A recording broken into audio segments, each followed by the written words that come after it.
Bismillahirrahmanirrahim. Good morning, students. How are you?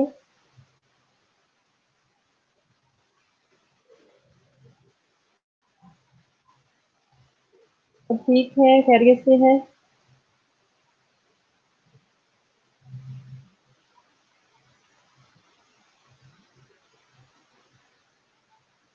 Alhamdulillah, I'm fine.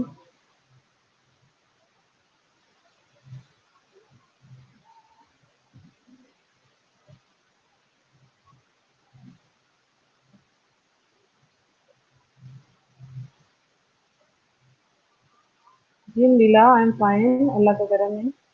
आप लोगों की दुआएं हैं सब बच्चों की।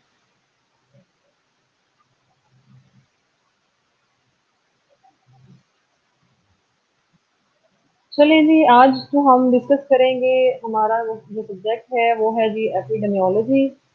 आप लोगों ने टाइम टेबल में देखा होगा कि एपिडेमियोलॉजी भी हमने डिस्कस करना है, स्टडी करना है। तो आज हमारा फर्स्ट लेक्चर है एपिडेमियोलॉजी का, जिसमें हम डिस्कस करेंगे इंट्रोडक्शन। इसमें सारी डिटेल्स आएंगी, जस्ट इसका रिव्यू करेंगे हम। ठीक है जी। तो इंट्रोडक्शन में होता है बेसिक बैकग्राउंड जो एपिडेमियोलॉजी का है वो उसमें हम डिस्कस करेंगे। तो अगर आप लोगों ने इसके लिए बुक्स जो है वो रेफरेंस बुक्स अगर आपने इसके लिए लेनी है तो आप सिनॉप्सिस ऑफ एपिडेमियोलॉजी जो है वो बाय कर लें, या फिर कम्युनिटी की बुक है एक्सेल कम्युनिटी के नेम से।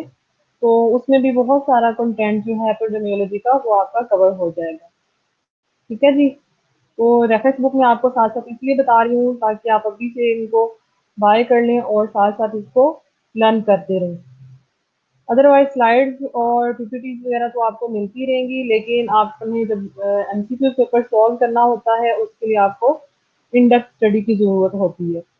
तो अगर जब तक आप बुक से पढ़ेंगे नहीं तो फिर आप लोग जो है इसके एमसीक्यू सॉल्व नहीं कर पाएंगे। ठीक है जी।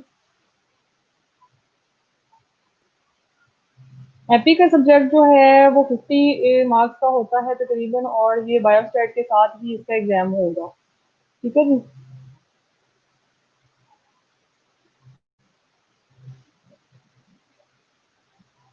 तो एपिडेमियोलॉजी और बायोस्टैटिक्स में बहुत सारी चीज़ें सेम हैं जो हम इसमें एपी में पढ़ेंगे जिन चीज़ों के बारे में। एक्चुअली बायोस्टैटिक्स में भी वही चीज़ें हैं जो कि कैलकुलेशन फॉर्म में होती हैं, जिसमें आप कैलकुलेशन वगैरह करते हैं, तो इसलिए ये इंटर रिलेटेड है।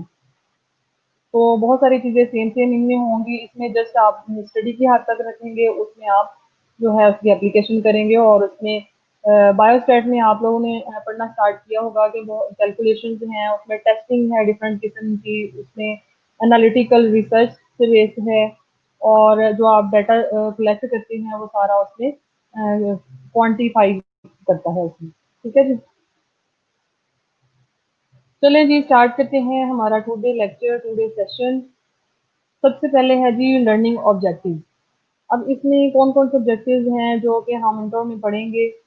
Eight the end the learner will be able to discuss history of epidemiology. ठीक है जी। सबसे पहले हम इसकी हिस्ट्री डिस्कस करेंगे कि एपिडेमियोलॉजी किस तरह से और जो है उसका फॉर्मेशन हुई, कौन कौन से रिसर्चर्स इसमें इन्वॉल्व हैं, किस तरह से साइंटिस्ट इसमें आए और उन्होंने कौन कौन सी स्टडीज इसमें की, और कैसे ही एपिडेमियोलॉजी का कॉन्सेप्ट जो है वो डिवेलप हुआ। इसमें हम एक्चुअली बैकग्राउंड जो है एपिडेमियोलॉजी का वो डिस्कस करेंगे। ठीक है जी। देन है define epidemiology and it's component. अब एपिडेमियोलॉजी को फिर हम डिफाइन करेंगे कि एक्चुअली एपिडेमियोलॉजी क्या है और उसके कौन कौन से कंपोनेंट्स हैं। देन डिस्कस करेंगे एपिडेमियोलॉजिकल बेसिक कॉन्सेप्ट। अब बेसिक कॉन्सेप्ट जो है वो भी इसमें फिर हम डिफरेंट किस्म के डिस्कस करेंगे जो कि आपको फर्दर रिसर्च में हेल्प आउट करते हैं। ठीक है जी। Then describe aims of epidemiology. अब एपिडेमियोलॉजी को हमें पढ़ने का क्या मकसद है, हमारा स्टडी करने का क्या मकसद है, और वैसे ओवरऑल जो है वर्ल्ड में एपिडेमियोलॉजिस्ट जो हैं, एपिडेमियोलॉजी का सब्जेक्ट है, तो इसके क्या एम्स हैं, वो हम डिस्कस करेंगे इसमें। फिर है जी एक्सप्लेन यूजेस ऑफ एपिडेमियोलॉजी। अब एपिडेमियोलॉजी के यूजेस कौन कौन से हैं, किन एरियाज में हम यूज कर सकते हैं और कैसे यूज कर सकते हैं, वो सारा इसमें हम एक्सप्लेन करेंगे। देन है जी डिस्कस स्कोप और द एरियाज ऑफ एप्लीकेशन। अब जो हमने एपिडेमियोलॉजी में डिस्कस स्टडी की होंगी चीज़ें, उसको हमने जो नॉलेज हमने गेन किया है, फिर उसका हम स्कोप देखेंगे कि आया कि वो हमारी कम्युनिटी में या पॉपुलेशन में उसका क्या स्कोप है, वो यूजेबल है या नहीं है। और फिर उसके एरियाज ऑफ एप्लीकेशन जो हैं वो डिस्कस करेंगे कि किन किन एरियाज में हम जो नॉलेज हमने गेन किया है एपिडेमियोलॉजिकल स्टडीज से, वो किन किन एरिया में इम्प्लीमेंट हो सकता है। लास्ट ऑब्जेक्टिव इसका होगा discuss some term used in epidemiology. ठीक है जी, बहुत सारी टर्मिनोलॉजीज हैं आप लोगों के लिए न्यू होगी, जो कि आप कम्युनिटी में भी अप्लाई कर सकते हैं और एपिडेमियोलॉजी में भी यूज होती हैं। ठीक है जी, वो हम देखेंगे फिर। ओके, सबसे पहले डिफाइन करते हैं what is epidemiology. The term epidemiology drive from the Greek word. ठीक है जी, यूनानी वर्ड्स हैं और इसमें एपी मीन है अमंग, डेमोस मीन है पीपल एंड लोगोस मीन है स्टडी। तो अगर आप तीनों को कंबाइन करें एपिडेमियोलॉजी को, तो it means study among people. ठीक है जी, लोगों के दरमियान जो है मुतालिया करना, स्टडी करना, तो उसको हम कहते हैं कि ये एपिडेमियोलॉजी है। डिफरेंट जब हम करते हैं स्टडीज, तो इसमें हमारा जो मेन फोकस होगा वो पीपल पे होगा, और पॉपुलेशन और कम्युनिटी ये सारी चीजें साथ साथ चलेंगी। इसलिए हम जो भी स्टडी करेंगे उसको हम कहते हैं ये एपिडेमियोलॉजी है। अगर हम हिस्ट्री पे आए, हिस्ट्री डिस्कस करते हैं, तो सबसे पहले the history of epidemiology has its origin in the ideas goes back to 400 before Christ. ठीक है जी। अब इसमें जो इसकी हिस्ट्री है, आप देखें बहुत पहले से स्टार्ट हो चुकी है, ये बहुत पहले से एपिडेमियोलॉजी जो है इससे वर्कआउट करना स्टार्ट किया हुआ था।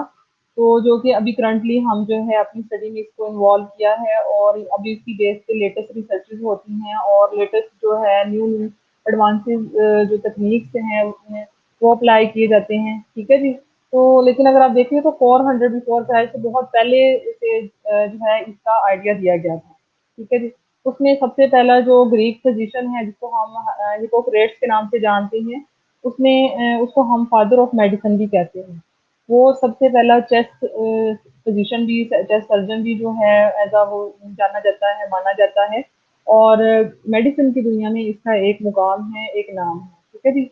इसने मोर देन 60 बुक्स जो हैं वो राइट की हुई हैं, और इसके अलावा इसने बहुत सारी स्टडीज की हैं, मेडिसिन में अपना एक मुकाम बनाया था। इसके अलावा हिपोक्रेट्स ने एक मेडिकल ओथ दिया था, जिस तरह आप लोगों का प्लेज होता है, नर्सिंग प्लेज होता है, इस तरह मेडिकल स्टूडेंट्स के लिए भी होता है, जो कि हिपोक्रेट्स ने दिया था। ठीक है जी। अब इसको हम फादर ऑफ मेडिसिन तो कहते हैं, लेकिन एपिडेमियोलॉजी में इसका ये है कि इसने बहुत सारी ऐसी एपिडेमियोलॉजिकल स्टडीज दी थी जो कि हेल्थ का, ह्यूमन के साथ और पॉपुलेशन के साथ उसका क्या है वो सारे इसमें आते हैं।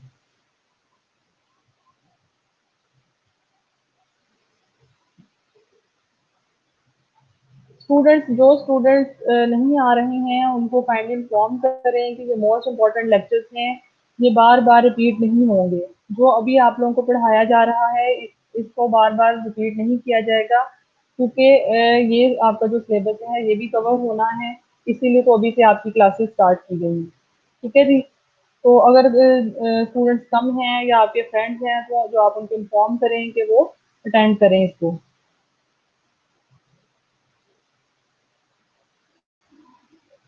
चलो जी, नेक्स्ट हम हिपोक्रेट्स से बात कर रहे थे, इसको फादर ऑफ मेडिसिन कहते हैं। उसने बताया who suggest that environment and human behaviour effects health. ठीक है जी, उसने ये बताया कि जो एनवायरनमेंट है, हमारा सराउंडिंग जिस एरिया में हम रह रहे हैं वो, और हमारे जो ह्यूमन के जो बिहेवियर्स होते हैं, ये सारी चीज़ें हेल्थ को इफेक्ट करती हैं। ठीक है जी। जब भी एनवायरनमेंट की बात होगी, ह्यूमन बिहेवियर की बात होगी, ठीक है जी, तो ये सारा एपिडेमियोलॉजी में आता है। तो ये एक फाउंडर है जिसने बताया सारा कुछ, उसने बहुत सारी डिटेल्ड हिस्ट्री ली और स्टडी किया, कम्युनिटी को, पॉपुलेशन को स्टडी किया, और उसने मेडिसिन में अपना एक मुकाम बनाया। देन है जी 1662 में एक जॉन ग्रांट जो है उसको हम फर्स्ट एपिडेमियोलॉजिस्ट कहते हैं या फर्स्ट ग्राफर भी कह सकते हैं। डेमोग्राफर हम उसको इसलिए कहते हैं क्योंकि इसने डेटा जो है, जिस तरह डाटा को हम कलेक्ट करते हैं उसको फिर हम एनालिसिस करते हैं, ठीक है जी, उसकी इंटरप्रिटेशन करते हैं। ये सारी चीज़ें जो हैं जॉन ग्रांट ने प्रोवाइड की थी। उसको हम इसलिए फाउंडर ऑफ एपिडेमियोलॉजी कहते हैं, ठीक है जी, फर्स्ट एपिडेमियोलॉजिस्ट का नाम दिया जाता है। आप बायोस्टैटिक्स में डिस्कस करेंगे कि डेटा को किस तरह कलेक्ट करेंगे, किस तरह से ऑर्गेनाइज करेंगे और इंटरप्रिटेशन किस तरह से होती है डाटा की। चार्ट्स होते हैं, फिगर्स होते हैं, टेबल्स बनते हैं, सारी चीज़ें आप बायोस्टैट्स में डिस्कस करेंगे। तो एक्चुअली जॉन ग्रांट जो है उसने ही इसकी शुरुआत की थी। It was the it was the first quantify patterns of birth, death and disease occurrence. Jon Snow भी है, लेकिन जॉन स्नो अनदर जो है फादर ऑफ एपिडेमियोलॉजी माना जाता है, लेकिन फर्स्ट वन जो है नवाज, ये जॉन ग्रांट है, ठीक है जी। It was the first quantify pattern of birth, death and disease occurrence, ठीक है जी। अब आप देखें कि ये सबसे पहला शख्स है जिसने डाटा जो है, एक फिगर जो है वो प्रोवाइड किया, यानी कि बर्थ का पैटर्न, बर्थ कितनी हो रही है, लाइव बर्थ कितनी है, फीटल डेथ कितनी हो रही है, लोगों की डेथ कितनी हो रही है और किसी भी पॉपुलेशन में डिजीज की अकरेंस किस तरह से है, ये सारी चीजें इसने बताई थी। इसने भी बहुत सारी बुक्स जो हैं वो राइट की हुई हैं एपिडेमियोलॉजी पे। देन है जी 1800 में विलियम फॉर्ड वर्ड, ठीक है जी, विलियम फॉर्ड जो है उसको हम मॉडर्न वाइटल स्टैटिस्टिक्स जो हैं उसका फादर कहते हैं, ठीक है जी। इसने क्या किया था कि वाइटल स्टैटिस्टिक्स में हमारे आ जाता है data of birth, death, marriages, ठीक है जी, फीटल डेथ और डाइवोर्सिस। ये जितनी ज़्यादा ये जो मेन हमारे लिए वाइटल फिगर्स हैं, उसने क्या किया था, उस पे डाटा एनालिसिस शो किया था, उसने उसको फिगर आउट किया था। तो विलियम फॉर्ड को हम इसलिए father of modern vital statistics कहते हैं, ठीक है जी। 1800 में इसने क्या किया था, William Ford work by systemically collecting and analysing returns mortality status, ठीक है जी। उसने कलेक्ट किया था और सिस्टमेटिकली उसने डाटा कलेक्शन की थी, फिर उसने उस डाटा को एनालाइज किया था। इसने कोलरा पे जो है बरतानिया में जब कोलरा जो हुआ था तो उस पे इसने काफ़ी ज़्यादा इंफॉर्मेशन जो है वो गैदर की थी। ये फर्स्ट था जिसने कोलरा डिजीज़ जो है उसको आइडेंटिफाई किया था, उसके डिटरमिनेंट्स देखे थे और उसके बेस जो है वो डाटा कलेक्शन की, ठीक है जी। For considered the father of modern vital statistics and surveillance, इसके लिए इसीलिए इसको हमने मॉडर्न मॉडर्न वाइटल स्टैटिस्टिक्स का फादर कहा है। और साथ में develop many of the basic practices use today in vital statistics and disease classification. जब आप बायोस्टैट पढ़ेंगे तो उसमें आप बहुत सारे टेस्टिंग और बहुत सारे फार्मूलाज लर्न करेंगे, जिसमें डिजीज से रिलेटेड जो डाटा कलेक्शन है, ऑर्गेनाइजिंग है, फिर उसके एनालिसिस है और इंटरप्रिटेशन है, उसमें वो यूज होते हैं। तो इसके बनाए गए जो डाटा कलेक्शन के मेथड हैं वो आज तक यूज हो रहे हैं।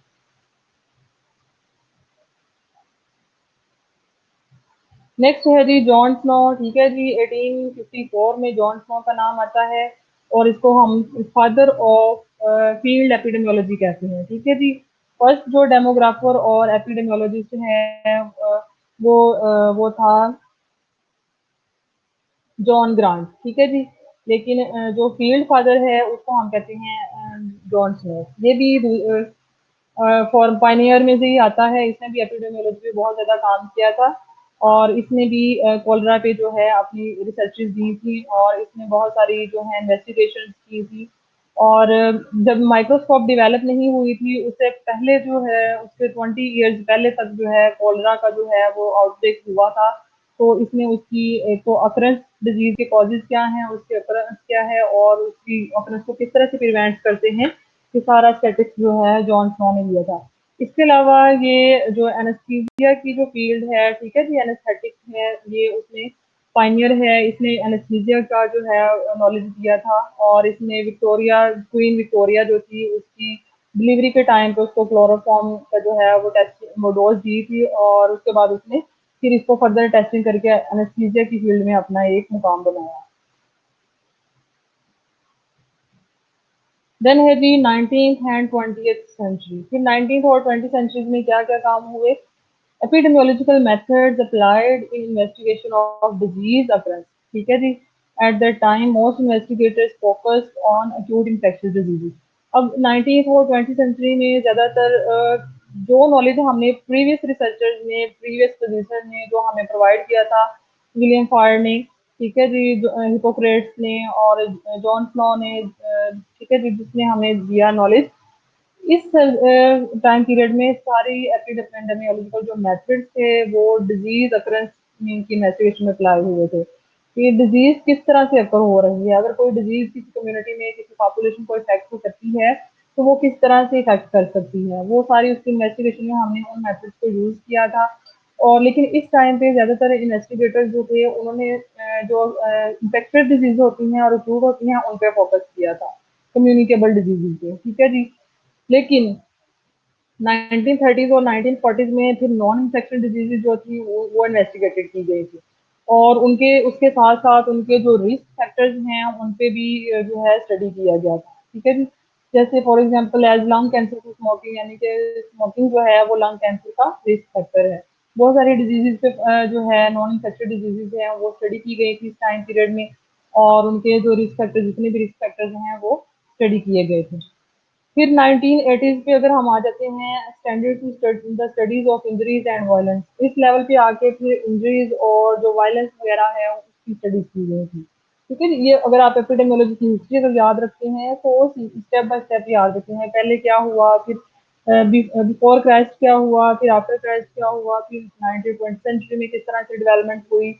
ये एकदम से जो है, जो भी आपको इतना सीक्वेंस के साथ जो स्टेप्स नजर आते हैं वो प्रीवियसली इतने सिक्वेनाइज नहीं थे। तो स्टेप बाय स्टेप तो हर सेंचुरी में, हर टाइम पीरियड में कुछ ना कुछ नई इन्वेंशन तो होती रही हैं और वो सारा जो नॉलेज है वो फिर कलेक्ट होता रहा है और फिर उसकी बेस पे नई जो है रिसर्चेज आई, नई जो है डिस्क्रिप्टिव रिसर्च और एनालिटिकल रिसर्च जो है वो सारी इम्प्लीमेंट होना शुरू हो गई।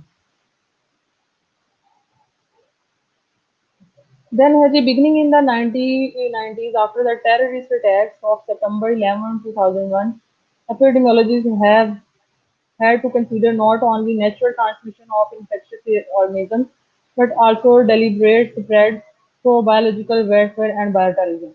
अब फिर 1919 के स्टार्ट में क्या हुआ कि जो एपिडेमियोलॉजिस्ट थे उनको इतना एक्सपर्टीज आ गई थी कि उनको समझ आने लग गया कि डिजीज इन्फेक्शियस एजेंट जो हैं, इन्फेक्शियस जो ऑर्गेनिज्म हैं उनकी नेचुरल ट्रांसमिशन किस तरह से होती है, ठीक है जी।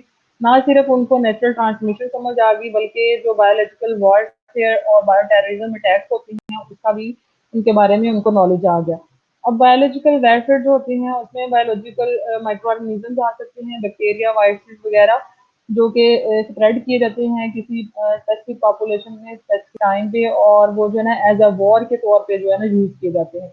इसी तरह बायोटेररिज्म है जिसमें भी कुछ लोगों ने, जैसे मैं आपको एग्जांपल दूं, जब कोरोना स्टार्ट में आया तो सबने कहा कि ये अमेरिका की चाल है, उसने चाइना की इकोनॉमी को तबाह करने के लिए, बर्बाद करने के लिए तो उसने जो है चाइना में अपना वायरस भेजा है, ठीक है जी। तो उससे क्या हुआ कि पूरी दुनिया इन्वॉल्व हो गया, पूरी दुनिया के हालात खराब हो गए। तो अगर अगर अमेरिका इसमें इन्वॉल्व होता तो उसका अपना कंट्री फिर इसमें इस तरह से ना, इसकी लपेट में ना आता। लेकिन ये कुछ कुदरती आफतें होती हैं जो कि एक जगह पे होती हैं तो फिर दूसरी जगह पे फैल जाती हैं।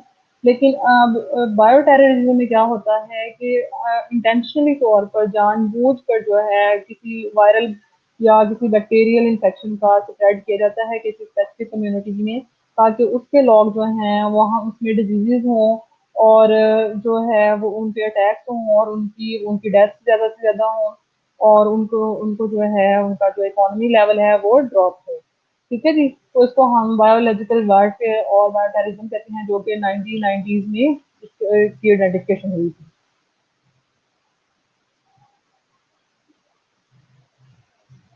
देन है जी एपिडेमियोलॉजी, ठीक है जी। अब हम एपिडेमियोलॉजी को डिफाइन करेंगे। What is epidemiology? Epidemiology is the study of how disease is distributed in population, ठीक है जी। पहले हमने डिस्कस किया the study among people, is called epidemiology. लेकिन अब हम इसमें साथ साथ ये भी डिस्कस करेंगे कि एक स्पेसिफिक पॉपुलेशन है, स्पेसिफिक एरिया है, वहाँ पे डिजीज है वो किस तरह से डिस्ट्रीब्यूट हो रही है, उसको हम कहते हैं कि ये एपिडेमियोलॉजी है। इसके साथ साथ ना सिर्फ हमने इसकी डिस्ट्रीब्यूशन पे जो है फैक्ट देखना है, बल्कि साथ साथ हमने ये देखना है कि उसके फैक्टर्स क्या हैं, and the factors that influence और डिटरमिन दिस डिस्ट्रीब्यूशन। फैक्टर्स कौन कौन से हैं जो कि उसके इफेक्ट कर सकते हैं और उसकी डिटर्मिनेशन को, उसकी सॉरी डिस्ट्रीब्यूशन को इफेक्ट करते हैं। ठीक है जी। Why does our disease develop in some people and not in others. ठीक है जी। अब जो इसमें हम एक्चुअली ये देखते हैं कि एक स्पेसिफिक एरिया है, स्पेसिफिक पॉपुलेशन है, ये डिजीज जो है खास तौर पर वहाँ ही क्यों है और दूसरे लोगों में क्यों नहीं है। फिर इसमें हम जब कंपैरिजन करते हैं तो फिर हमें समझ में आता है कि स्पेसिफिक पॉपुलेशन का, स्पेसिफिक कम्युनिटी का क्या क्या फैक्टर्स हैं, उनका जियोग्राफिकल वेरिएशन हैं या उनके एनवायरनमेंट में डिफरेंस है या उनकी क्लाइमेट में डिफरेंस है। ठीक है जी। तो ट्रॉपिकल एरियाज जैसे आप कह रहे हैं वहाँ पे मलेरिया, मॉस्किटो वगैरह ज़्यादा होते हैं, जहाँ पे बारिशें ज़्यादा हों, डेंगू वगैरह इस तरह की चीज़ें, पानी इकट्ठा जहाँ पे होता है तो वहाँ पे हो सकता है। ठीक है जी। Then है the definition of epidemiology by WHO is a study of distribution and determinants of health related states.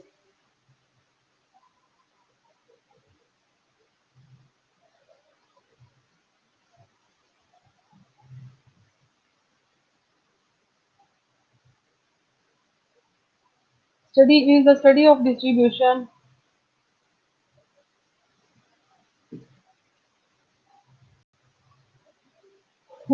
is a study of distribution and determinants of health-related states or events in specified population and the application of this study is to control of the health-related problem। ठीक है जी। अब इसमें हम study of distribution करते हैं कि कहाँ कहाँ डिस्ट्रीब्यूट हो रही है और उसके कौन कौन से फैक्टर्स हैं हेल्थ रिलेटेड स्टेट्स और इवेंट्स से जो कि स्पेसिफिक पॉपुलेशन में पाए जाते हैं, उसको हम कहते हैं। और उसके साथ साथ इसमें एप्लीकेशन ऑफ स्टडी की एप्लीकेशन की जाती है टू कंट्रोल हेल्थ प्रॉब्लम, तो उसको हम कहते हैं कि ये एपिडेमियोलॉजी। ना सिर्फ हमने इसमें डिस्ट्रीब्यूशन को सेस करना है, उसके फैक्टर्स को सेस करना है, बल्कि साथ में जो नॉलेज हमने वहाँ से गेन किया है उसको हमने उन हेल्थ प्रॉब्लम्स को डील करने के लिए, कंट्रोल करने के लिए भी यूज करना है, तो उसको हम कहते हैं epidemiology. some student is asking about epidemic and epidemiology are same, so it is not।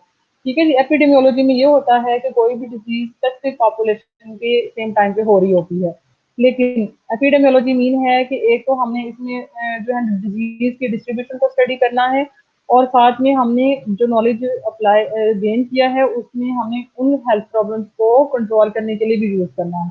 इसमें दो चीजें आ जाती हैं, तो कभी भी एपिडेमिक को और एपिडेमियोलॉजी को आपने सेम नहीं लिखना।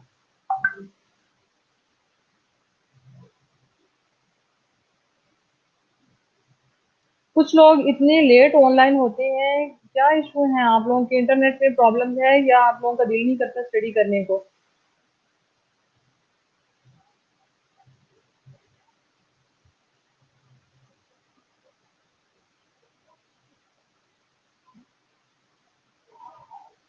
आवाज आ रही है सबको?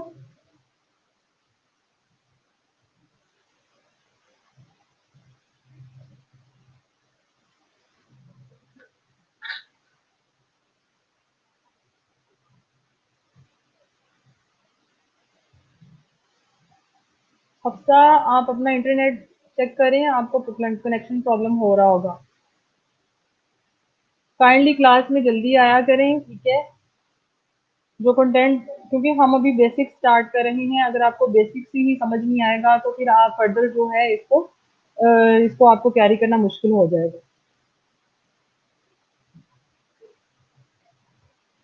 नेक्स्ट है जी, हम डिस्कस करेंगे कुछ डेफिनेशन, कंपोनेंट्स ऑफ डेफिनेशन हम डिस्कस करने वाले हैं। अब यहाँ पे हम ज़्यादातर डेफिनेशन डिस्कस करेंगे जो कि एपिडेमियोलॉजी में यूज होनी है। फर्स्ट वन है जी study. What is study? Study is called systemic collection. ठीक है जी। सिस्टमेटिक कलेक्शन, इसमें सिस्टमेटिकली हम कलेक्शन करते हैं डाटा की, ठीक है, इसमें डाटा कलेक्ट किया जाता है, फिर उसकी हम एनालिसिस करते हैं और एंड में इंटरप्रिटेशन ऑफ डाटा है। ठीक है जी। उसको इंटरप्रेट करके हम उस फॉर्म में बना देते हैं कि जो हमने डाटा कलेक्ट किया था उसका हम एनालाइज करते हैं कि फलां फलां पॉपुलेशन में डेंगी डेंगू के इतने केसेस हैं या उसके कॉजेज ये हैं या ये फैक्टर्स हैं जो कि उससे इफेक्ट कर रहे हैं, और फिर हम इसकी इंटरप्रिटेशन करते हैं। फिर हम उस जो डाटा हमने कलेक्ट किया होता है उसको हम इंटरप्रिटेशन की फॉर्म में हम यूज करते हैं। फिर हम अपने रिजल्ट शो करते हैं कि इस एरिया में इतनी पॉपुलेशन है, उसके उसमें मलेरिया या कोलरा या डायरिया के इतने इतने केसेस हैं, उसके इतने परसेंट लोग जो हैं उनमें ये फैक्टर है और 40% लोगों में ये फैक्टर है। तो ये सारा फिगर आउट करके हम उसकी रिजल्ट की फॉर्म में शो कर देते हैं। ठीक है जी। इसके अलावा इंक्लूडिंग ऑब्जर्वेशन ऑब्जर्व करते हैं, हम सर्वे वगैरह करते हैं, उससे डाटा लेते हैं। इसके अलावा हाइपोथेसिस टेस्टिंग है। हाइपोथेसिस टेस्टिंग का मतलब है कि हम अजम्पशन बनाते हैं कि फॉर एग्जांपल एक कम्युनिटी है, पॉपुलेशन है जिसमें 5 लाख पॉपुलेशन है और उसमें 5000 केसेस हैं। तो इसके उसकी बेस पे हम फिगर आउट कर लेते हैं नल हाइपोथेसिस की बेस पे कि फर्दर 10 डेज में, फर्दर 15 डेज में कितने इसके मजीद केसेस हो सकते हैं, आया इसके केसेस कम होंगे या ज़्यादा होंगे। अगर आप लोग न्यूज़ में देखें तो कोरोना का जो फिगर आउट किया जा रहा है डेली बेसिस पे, वो पहले से प्रेडिक्शन आपको बता रहे होते हैं कि जुलाई के एंड में या अगस्त के स्टार्ट में केसेस इतने हो जाएंगे, इतने पेशेंट रिकवर हो सकते हैं, इतने पेशेंट इस तरह से हो सकते हैं। तो वो जो प्रेजेंट केसेस होते हैं उसकी बेस पे जो है ना हाइपोथेसिस यूज किया जाता है और टेस्टिंग जो है की जाती है। ये आप लोग जो है बायोस्टेट में भी डिस्कस करेंगे, पढ़ेंगे डिटेल में, और साथ में आप फिर फोर्थ ईयर में, फाइनल ईयर में जाके ये आपको रिसर्च में भी हेल्प आउट करेगा। देन है जी एनालिटिकल रिसर्च। एनालिटिकल रिसर्च दो तरह की रिसर्चेज जो हैं वो एपिडेमियोलॉजी में यूज होती हैं। एक है जी डिस्क्रिप्टिव रिसर्च। डिस्क्रिप्टिव में हम क्या करते हैं, आइडेंटिफाई करते हैं डाटा को, ठीक है जी, डिस्क्राइब करते हैं और उसके डिटरमिनेंट्स वगैरह जो हैं वो उसको असेस करते हैं, उसके फैक्टर्स कौन कौन से हैं, ठीक है जी, फैक्ट्स वगैरह देख लेते हैं। लेकिन एनालिटिकल रिसर्च में हम क्या करते हैं कि जो हमारे पास अवेलेबल डेटा होता है, जो इन्फॉर्मेशन होती है और फैक्ट्स होती हैं, उसको जो है हम फिर मजीद जो है कम्युनिटी, उसी पॉपुलेशन पर, कम्युनिटी पे अप्लाई करते हैं और उसके एक्सपेरिमेंट्स करते हैं और उसी के बेस पे एक्सपेरिमेंट्स किए जाते हैं और फिर उसी के बाद जो है डाटा जो है इंटरप्रिटेशन करके रिजल्ट्स दिए जाते हैं। ठीक है जी। तो इसमें हम जो है फिर इस तरह की स्टडीज करते हैं। देन है जी distribution, refers to the analysis of an event by person, place and time. अब इसमें हम ये देखते हैं कि उसकी डिजीज जो है, कोई भी डिजीज है, फॉर एग्जांपल कोरोना की एग्जांपल आप ले लें, तो आप उसकी डिस्ट्रीब्यूशन असेस करना चाह रहे हैं। तो आप इसमें क्या करेंगे, देखेंगे कि किन मरीजों में ज़्यादा है पर्सन, ठीक है, पर्सन कौन-कौन से इंडिविजुअल में कोरोना जो है वो ज़्यादा हो रहा है, प्लेस किस एरिया में ज़्यादा है। अगर न्यूज़ देखें तो बताया जाता है यूरोप उसका गार्ड बन चुका है, अमेरिका में ज़्यादा है, पाकिस्तान में भी हालात बुरे हैं। तो पीक जो है वो अगर हम वर्ल्ड वाइड इसकी एग्जांपल लें, तो फिर हम जो है मेन कंट्रीज़ जहाँ पे इसके केसेस ज़्यादा हो रहे हैं, वो न्यूज़ में डेली बेसिस पे बताए जा रहे होते हैं। तो वो देख लेते हैं। फिर इसके अलावा टाइम कि किस टाइम पे ये ज़्यादा होता है, किस टाइम पीरियड में ज़्यादा है, ठीक है जी। वो सीज़नली है, किस तरह है, एनुअली है, वीकली है, किस तरह से हो रहा है। ये सारी उसकी डिस्ट्रीब्यूशन में आती है। और फिर it answer the question who, where and when. ये 3 पैरामीटर्स हैं जो कि हम एपिडेमियोलॉजिकल स्टडीज में यूज़ करते हैं, जिसमें आ जाता है कि हु कौन इन्वॉल्व है इसमें, वेयर कहाँ पे डिजीज ज़्यादा हो रही है और व्हेन और कब-कब किस-किस टाइम पे ज़्यादा हो रही है। सबसे पहले अगर आप एग्ज़ाम्पल लें तो कोलरा जो है वो किस एरिया में ज़्यादा होता है, समर में होता है या विंटर में होता है। रेस्पिरेटरी ट्रैक इन्फेक्शन जो है वो आप देख लें, ज़्यादातर जो है विंटर सीज़न में जो है लोगों को रेस्पिरेटरी जो प्रॉब्लम्स है वो ज़्यादा होती हैं। कार्डिक प्रॉब्लम्स अगर आप देखें तो वो भी लोगों को ज़्यादातर समर सीज़न में होते हैं, जिसमें बीपी शूट कर गया या वेन्स जो है वो उसकी डायलेशन वगैरह हो जाती है ज़्यादा, बीपी जो है वो कंट्रोल नहीं हो रहा, लो में जा रहा है। तो यानी कि डिफरेंट डिजीज़ेज़ का डिफरेंट पैटर्न है। अगर आप डेंगू का देखें तो उसका भी एक सीज़नल टाइम है, ठीक है जी? तो डिस्ट्रीब्यूशन में एक्चुअली हम पर्सन, प्लेस और टाइम जो है वो डिस्कस करते हैं।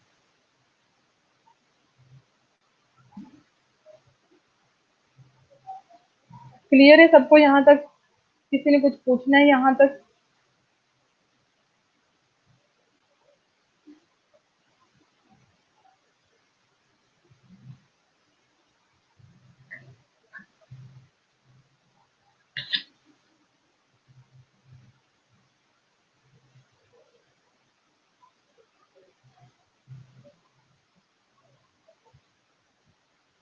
Then है जी epidemiology is concerned with the frequency and pattern of health events in a population. ठीक है जी।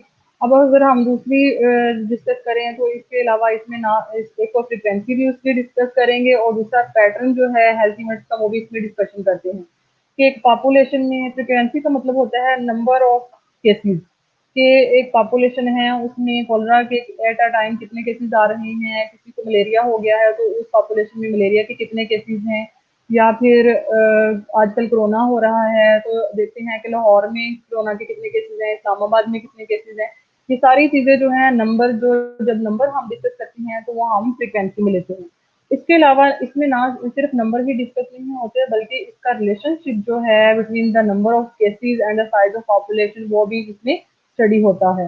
यानी कि कितनी ज़्यादा पॉपुलेशन है और उसमें नंबर ऑफ केसेस कितने हैं, उन दोनों का आपस में क्या रिलेशन है, वो भी इसमें सारा कुछ डिस्कस होगा।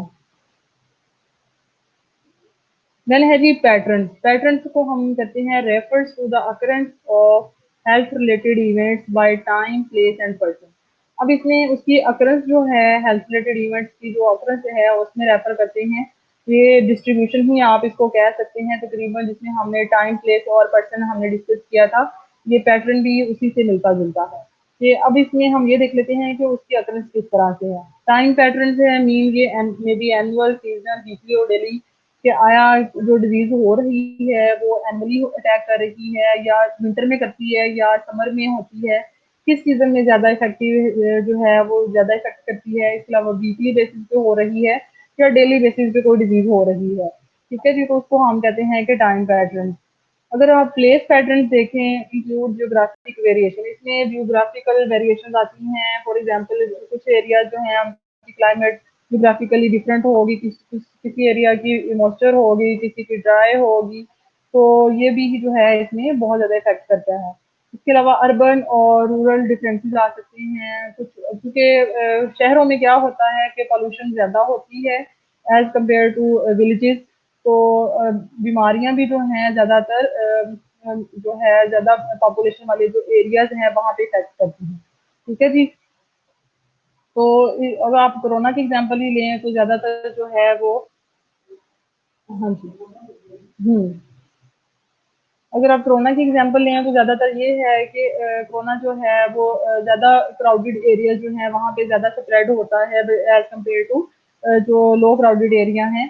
तो जहाँ जहाँ पे क्राउड, इसलिए इसे सोशल डिस्टेंसिंग को मेंटेन किया गया है। सोशल डिस्टेंस जितना ज़्यादा होगा, खुली फिजा में जितनी ज़्यादा लोग रह रहे होंगे, घर खुले होंगे, वो अलग अलग रह रहे होंगे, तो उतना ही ज़्यादा उनका जो है डिजीज का पैटर्न कम होगा। ठीक है जी। तो अर्बन और रूरल डिफरेंसेस आ जाते हैं। इसके अलावा एयर पॉल्यूशन जो है वो हमारे जो सिटीज हैं उनमें ज़्यादा होती है, वाटर जो है प्रॉपर सप्लाई नहीं आ रही होती, और भी बहुत सारे फैक्टर्स हैं जो कि डिजीज को कॉज कर सकते हैं। इसके अलावा इसके सिटीज़ में रहने के बेनिफिट्स भी हैं कि हमारे पास फैसिलिटीज़ ज़्यादा होती हैं, हॉस्पिटल्स की फैसिलिटी होती है, हेल्थ केयर भी होती है, लेकिन फिर भी जो है वो डिजीज़ेज़ जो हैं वो ज़्यादातर इफ़ेक्ट कर सकती हैं। And location of work sites और स्कूल जो है वो भी बहुत इम्पोर्टेंट है इसमें, कि लोकेशन क्या है उस पे भी डिपेंड करता है किस तरह का एनवायरनमेंट है, कैसे स्कूल्स किस एरिया में हैं, उनको स्कूल्स में जो बच्चे हैं वो ओवर क्राउडेड तो नहीं है, और वहाँ पे सैनिटेशन का, उनकी जो है टॉयलेट्स वगैरह है प्रॉपर क्लीन है या नहीं है, हाइजीनिक मेजर्स जो हैं वो लिए जा रहे हैं या नहीं लिए जा रही है, सारी चीज़ें जो हैं वो इफेक्ट करती हैं। इसके अलावा है जी personal characteristics such as age. अब एज जो है वो भी डिजीज पैटर्न पे बहुत ज़्यादा इफेक्ट करती है। यंग जो चिल्ड्रन होते हैं और जो ओल्ड एज पीपल होते हैं वो ज़्यादा उनके कॉम्प्रोमाइज़ होते हैं। इसके अलावा प्रेग्नेंट फीमेल जो हैं वो ज़्यादा कॉम्प्रोमाइज़ होंगी। ठीक है जी। इसके अलावा सेक्स, मेल और कुछ डिजीज़ हैं मेल्स को इफ़ेक्ट करती हैं, बॉयज़ को, और कुछ डिजीज़ जो हैं वो फीमेल्स पे अटैक करती हैं, इसलिए वो भी इसमें आ जाता है। देन है जी मैरिटल स्टेटस भी इफ़ेक्ट करता है पर्सनल प्रैक्टिसेस में। इसके अलावा सोशो इकोनॉमिक स्टेटस ये मोस्ट इम्पोर्टेंट है। अगर कोई बंदा जो है वो पुअर फैमिली से है और उसके पास न्यूट्रिशन जो है प्रॉपर अवेलेबल नहीं है, बेसिक नीड्स उसको अवेलेबल नहीं है, तो वो क्या होगा कि उसमें जो है बहुत सारी बीमारियां हो सकती हैं ड्यू टू लो इम्यूनिटी। लेकिन अगर ऐसे लोग जो कि एज़ कम्पेयर टू पुअर जो है वो अच्छे बैकग्राउंड से हैं, वो स्टेबल हैं और उनको हर चीज़ की फैसिलिटी है, तो उनकी हेल्थ भी अच्छी होगी और उनकी ग्रोथ भी अच्छी होगी, इम्यूनिटी भी ठीक होती है, तो वो हाइजीन भी अपनी मेंटेन करते हैं। तो इसलिए सोशो इकोनॉमिक स्टेटस जो है वो बहुत इफ़ेक्ट करता है। कुरबा आपको आवाज़ आ रही है?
जी स्टूडेंट, आवाज़ आ रही है आपको सबको?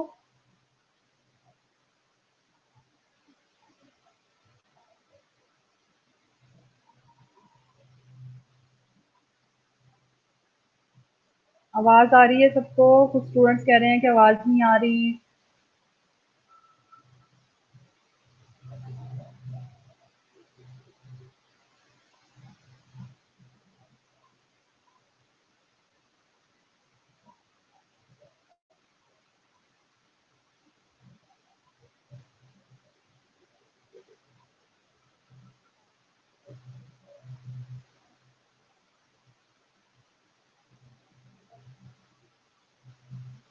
जी Raza, difference between gender and sex is mean sex mean जो आ जाती है बायोलॉजिकल ट्रेट्स आ जाती हैं, मेल है, फीमेल है, ठीक है? इस तरह की आ जाती हैं। लेकिन जेंडर जो होती है वो डिपेंड करती है ऑन द सोसाइटल रोल्स, आप सोसाइटी में किस तरह आप रोल परफॉर्म कर रहे हैं, तो वो उसकी बेस पे आप उसको जेंडर में कैटेगराइज़ करते हैं। मस्कुलिन है, फेमिनाइन है, किस तरह का रोल आप प्ले करते हैं वो उसमें आ जाता है। ठीक है जी, डिटरमिनेंट अब हम डिस्कस करेंगे डिटरमिनेंट क्या है। It is any factor that influence health as chemical, physical, social, biological, economic and genetic and behaviour. ठीक है जी, ये कोई भी एक फैक्टर है जो कि आपकी हेल्थ को इफेक्ट कर सकता है, उसको हम कहते हैं कि ये डिटरमिनेंट है। इसमें केमिकल्स भी आ सकते हैं, कोई केमिकल फैक्टर्स भी है जो कि इफेक्ट कर सकता है हेल्थ को, जैसे कि एसिड बेस हो गए, उनकी पीएच वगैरह हाई कम हो गई या प्रोडक्शन ज़्यादा हो गई, कम हो गई, तो वो उसमें केमिकली तौर पे आ जाता है। फिजिकल है जो कि उसकी फिजिकल ग्रोथ पे इफेक्ट करेगा। इसके अलावा कुछ सोशल फैक्टर्स होते हैं, आपकी जो सोशल सराउंडिंग हैं वो भी, आपको स्ट्रेस लेवल ज़्यादा हो गए या आपकी रिलेशनशिप डिस्टर्ब हो गए, तो वो भी जो है वो सोशल में आ सकते हैं। बायोलॉजिकल हैं जो कि आपकी बॉडी में प्रोडक्शन हो रही है, सेल्स की, टिश्यूज की प्रोसेसेस वगैरह हो रहे हैं, डिफरेंट साइकिल्स बॉडी में चल रहे होते हैं, तो एंजाइम प्रोडक्शन हो रही है, हार्मोन प्रोडक्शन हो रही है, तो वो उसमें इफेक्ट करेगा। तो उसके फैक्टर्स आ सकते हैं। कम या ज़्यादा जो प्रोडक्शन है वो इफेक्ट कर सकती है। जैसे ग्रोथ हार्मोन है, अगर उसकी प्रोडक्शन कम होती है तो उसके डिफरेंट इफेक्ट्स आएंगे। इसके अलावा इकोनॉमिक जो है, इकोनॉमी लेवल जो है वो पेशेंट का, वो भी बहुत ज़्यादा पर्सन का उसकी हेल्थ पे इफेक्ट कर रहा है। अगर मैंने पहले एग्जांपल दी है कि पुअर इकोनॉमी के जो लोग होते हैं वो बेचारे वल्नरेबल होते हैं टू कैरी द डिजीज, क्योंकि उनके पास इतनी रिसोर्सेज नहीं होती, ना तो वो प्रॉपर डाइट लेते हैं, ना ही उनको अच्छी जगह जो है वो मिलती है रहने के लिए, और ना ही वो अपनी जो है हेल्थ फैसिलिटीज जो है, हेल्थ केयर है, उसको मेंटेन कर पाते हैं। तो इसलिए इकोनॉमिक लेवल जो है वो भी एज अ फैक्टर जो इन्वॉल्व होगा। इसके अलावा जेनेटिक्स जो है, कुछ लोगों की जीन्स जो हैं वो वीक होती हैं जेनेटिकली, उनका जो मेकअप है वो क्योंकि फैमिली टू फैमिली रन हुआ होता है, और कुछ लोगों में जैसे कि ऐसी जीन्स होती हैं जो कि कैंसर सेल्स को कॉज कर बन सकती हैं बाद में, या कोई और जो है डिजीज उसके अंदर से ही डेवलप हो सकती हैं, तो जेनेटिक मेकअप जो है वो भी एज अ फैक्टर लिया जाता है। इसके अलावा बिहेवियर, अब बिहेवियर यहाँ पे हम कह सकते हैं कि ये तो उसका पर्सनल फैक्टर तो नहीं है, लेकिन इसमें ये है कि पर्सन किस तरह से बिहेव करता है, किस तरह से रिस्पॉन्स शो करता है, किस तरह से वो एक्टिविटीज परफॉर्म करता है, वो सारी चीज़ें जो हैं एज अ फैक्टर आ सकती हैं। इन तमाम चीज़ों को हम कहते हैं डिटर्मिनेंट्स, तमाम फैक्टर को हम डिटर्मिनेंट्स कहेंगे जो कि हेल्थ को अफेक्ट करेंगे। देन है जी epidemiology is also use to search for determinants which are the causes and other factors that influence the occurrence of disease and other health related events। ठीक है जी, इसके अलावा एपिडेमियोलॉजी है वो हम यूज करते हैं इन्हीं डिटर्मिनेंट्स को सर्च करने के लिए। ठीक है जी, उनको फाइंड आउट करने के लिए कि कौन कौन से फैक्टर्स हैं जो कि हेल्थ को इफेक्ट कर सकते हैं, और इसके अलावा इन फैक्टर्स का डिजीज से अकरेंस से रिलेटेड क्या इन्फ्लुएंस है, और हेल्थ रिलेटेड इवेंट जो हैं और दूसरे जो हैं वो उससे ये किस तरह से इफेक्ट शो करती हैं, वो सारी जो चीज़ें हैं हम एपिडेमियोलॉजी में स्टडी करेंगे। क्लियर है सबको?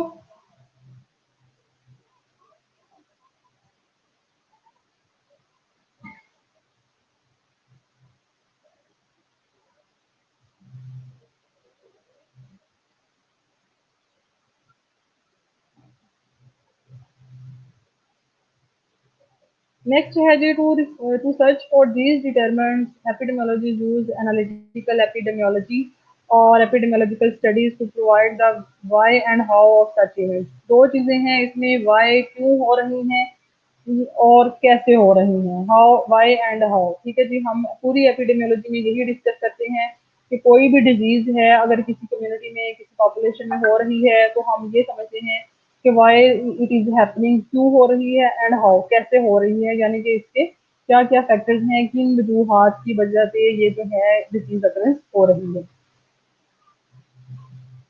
देन है जी हेल्थ रिलेटेड स्टेट और event. It is defined as anything that affects the well-being of a population, for example, disease, causes of disease and causes of death and behavior। ठीक है जी, अब health related state और event जो है इसको हम कह सकते हैं कि एनीथिंग जो कि आपकी या पॉपुलेशन की जो वेलबींग है उसको अफेक्ट कर सकती है, उसको हम कहते हैं कि ये हेल्थ रिलेटेड इवेंट है, और स्टेट है उसमें डिजीज भी आ सकती है, डिजीज डेथ के कॉजेज भी आ सकते हैं और बिहेवियर भी आ सकते हैं।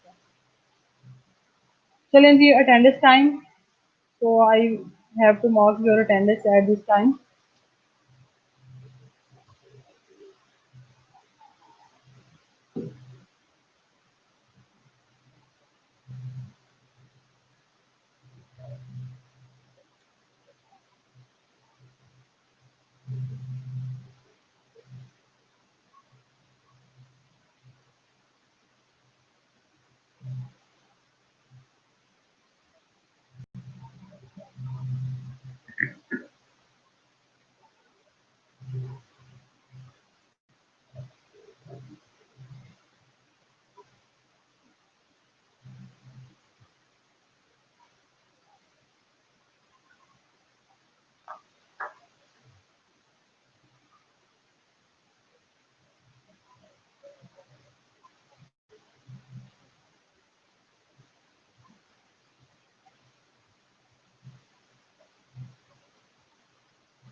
ओके जी, नेक्स्ट लेक्चर स्टार्ट करते हैं हम आफ्टर 5 मिनट्स। ठीक है स्टूडेंट्स, तो इसी को हम फर्दर जो है वो कंटिन्यू करेंगे।